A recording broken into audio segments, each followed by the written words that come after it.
आमिर खान ने जुनैद खान की मां रीना दत्त को जब सन 2002 में तलाक दिया तो जुनैद खान दुखी तो बहुत हुआ, पर परिस्थिति से समझौता कर लिया। पर सन 2021 में आमिर खान ने जुनैद खान की सेकेंड हैंड मां किरण राव सैनी को भी जब डस्टबिन में डाल दिया तो जुनैद खान को अपने बाप आमिर खान की अय्याशी समझ में आ गई।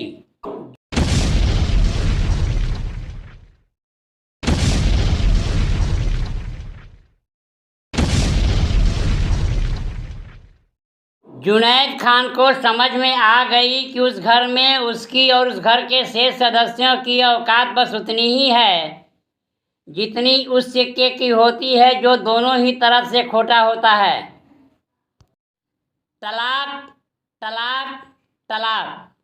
यहाँ यह स्पष्ट करना आवश्यक है कि सनातन धर्म में विवाह एक बंधन है, 7 जन्मों का बंधन, एक ऐसा बंधन जिसे तोड़ा या मरोड़ा नहीं जा सकता। सनातन धर्म में पति पत्नी का अलग होना तो दूर, पति पत्नी के अलग होने के लिए कोई शब्द भी नहीं है। स्मरण रहे, आजीवन पति पत्नी कभी अलग नहीं होते या हो सकते। पति पत्नी का संबंध विच्छेद कभी हो ही नहीं सकता। यह है सनातन धर्म की खूबसूरती, यह है सनातन धर्म की विशेषता। पति पत्नी कभी अलग नहीं होते, शादी का बंधन कभी नहीं टूटता, टूटता है निकाह।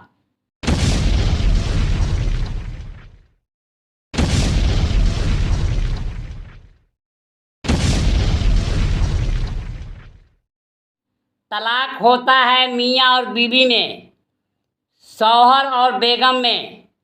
डाइवोर्स होता है हस्बैंड एंड वाइफ में, पति और पत्नी में नहीं। निकाह हो या मैरिज, एक समझौता है नारी शरीर को भोगने का और उस नारी शरीर से मन भर जाने के बाद तलाक, तलाक, तलाक या डाइवोर्स, फिर एक निकाह, फिर एक और मैरिज, फिर तलाक, तलाक, तलाक या फिर एक डाइवोर्स, फिर एक निकाह और फिर एक मैरिज।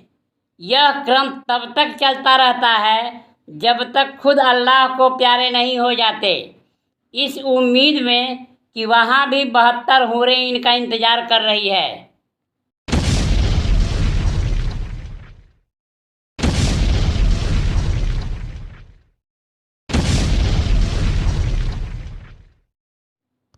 आईने में अपने प्रतिबिंब को देखकर जब हम अपनी हर अच्छाई और बुराई से परिचित हो जाते हैं तो सामने वाले की अच्छाई में भी बुराई ढूंढने का प्रयास करने लगते हैं और खुद को उससे श्रेष्ठ प्रमाणित करने का प्रयास करने लगते हैं। यही काम जुनैद खान ने किया। रीना दत्त, किरण राव सैनी और अपने बाप आमिर खान पर फिल्म बनाने की बजाय जुनैद खान के जन्म के समय रीना दत्त के आमिर खान को तमाचा मारने पर फिल्म बनाने की बजाय मदरसों में नाबालिग लड़कियों से हो रहे बलात्कार पर फिल्म बनाने की बजाय आज से 162 वर्ष पूर्व सन 1862 के महाराज लीवेल केस पर उसने एक फिल्म बनाई है, महाराज, जो 14 जून सन 2024 को रिलीज हो रही है, जिसमें हिंदू संतों को दुराचारी और यौनाचारी दिखाया गया है। फिल्म इतिहास के एक ऐसे अध्याय को पर्दे पर उतारती है जो धार्मिक और सामाजिक दृष्टिकोण से संवेदनशील है, जो समाज में तनाव बढ़ा सकता है। धर्मगुरु यदुनाथ जी ब्रिजरतन जी महाराज ने गुजराती अखबार सत्य प्रकाश के लेखक करसनदास मूल जी द्वारा लिखे गए एक लेख को लेकर मानहानि का मामला दर्ज किया था। इस लेख में वैष्णव पंथ के पुष्टि मार्ग वल्लभ संप्रदाय के साधुओं पर गंभीर आरोप लगाए गए थे, जिनमें प्रमुख आरोप यह था कि यदुनाथ जी के कई महिलाओं से यौन संबंध हैं और भक्तों को अपनी पत्नी साधुओं को सौंपनी पड़ती है। मुंबई हाई कोर्ट, जिसे विशेष कारणों से उस समय सुप्रीम कोर्ट का दर्जा प्राप्त था, के अंग्रेज जज जोसेफ ऑनराल्ड ने इस मानहानि के केस का फैसला पत्रकार करसनदास मूल जी के पक्ष में सुनाया था। फिल्म में जुनैद खान करशन दास मूल जी का किरदार निभा रहा है, जबकि जयदीप अहलावत एक हिंदू साधु के रूप में विलेन के रोल में है।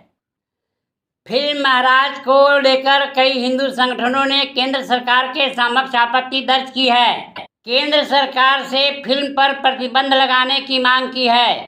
हिंदू जन जागृति समिति ने भी केंद्र सरकार से फिल्म पर प्रतिबंध लगाने की मांग की है। हिंदू जन जागृति समिति ने फिल्म महाराज पर प्रतिबंध लगाने के लिए पुणे में आंदोलन भी किया है। आइए मिलते हैं हिंदू जन जागृति समिति के राष्ट्रीय प्रवक्ता रमेश शिंदे से। नमस्कार। परसों 14 तारीख को आमिर खान का बेटा जुनैद खान को लॉन्च करने वाला एक सिनेमा, जिस सिनेमा का नाम महाराज है, ये नेटफ्लिक्स पर प्रदर्शित होने वाला है। इस फिल्म का यदि आप पोस्टर देखेंगे तो उसके अंदर एक हिंदू साधु संत को उसके अंदर दर्शाया गया है और ऐसे ये कहा जाता है कि ऐतिहासिक रूप में ब्रिटिश काल में एक हिंदू साधु के विरुद्ध जो केस हुई थी उसके बारे में ये सिनेमा होगा। यदि हम देखते हैं कि उस ब्रिटिश काल में जहाँ पर पूरा भारत गुलामी झेल रहा था, जहाँ पर हमारे यहाँ के लोगों को विदेश में जाकर के बेचा जा रहा था, जहाँ पर गुलामी के अंतर्गत हम देख सकते हैं कि वहाँ पर हमें Indians and dogs not allowed के बोर्ड लगाए जा रहे थे, तो उस समय पे भारतीयों को क्या कहा जाता था? उस समय पे हमारे क्रांतिकारियों को हमने देखा कि उस समय पे उनको आतंकवादी के जैसे फांसी पर लटकाया जाता था। तो क्या इसका इतिहास लेकर के कोई सिनेमा ये बनाने वाले हैं? इस दृष्टिकोण से यदि ये प्रयास रहेगा तो हमें ये ध्यान में रखना होगा कि पीके जैसे सिनेमा में पहले ही आमिर खान ने हिंदू धर्म के विरुद्ध, हिंदू साधु संतों के विरुद्ध कैसे उसके अंदर दृश्य डाले थे। उसी प्रकार से यदि हिंदू साधु संत या हिंदू धर्म को बदनाम करने वाला कोई दृश्य होगा तो निश्चित रूप से हिंदू जन जागृति समिति उसका प्रखर विरोध करेगी। और इस दृष्टिकोण से हमारा ये कहना है कि किसी भी धर्म को आहत करने वाला, किसी भी धर्म की भावनाओं को आहत करने वाला कोई सिनेमा किसी प्लेटफॉर्म पर नहीं होना चाहिए। जबकि आज हम देख रहे हैं OTT के लिए भारत में कोई कानून नहीं है, फिर भी हमारा सरकार से यह नम्र आह्वान है कि इस प्रकार के कानून वो बनाए और ऐसे जो खुले आम ये हिंदू धर्म की बदनामी करने वाले जो है, ये बॉलीवुड विशेष करके जो प्रयास कर रहा है, उन्हें रोकने का प्रयास करे, अन्यथा हिंदू जो है वो इसका प्रखरता से विरोध करेंगे। यदि यह समाचार आपको किसी प्रकार उपयोगी लगा हो तो चैनल को लाइक, शेयर और सब्सक्राइब करें।